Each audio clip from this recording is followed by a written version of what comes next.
Ovo je novčanica od 5 rupija sa Maldiva.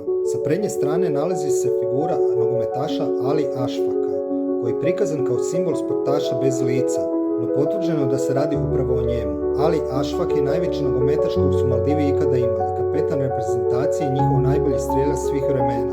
Vrhunac je bila 2013. kada je FIFIN međunarodni odbor proglasio drugim najboljim strelcem svijeta, iza Ronalda, a ispred Ibrahimovića i Mesija. Za malu otočnu državu to je bila prva i jedina globalna nogometna senzacija. Pored njega nalazi se skupina koja izvodi tradicionalnu glazbu i ples.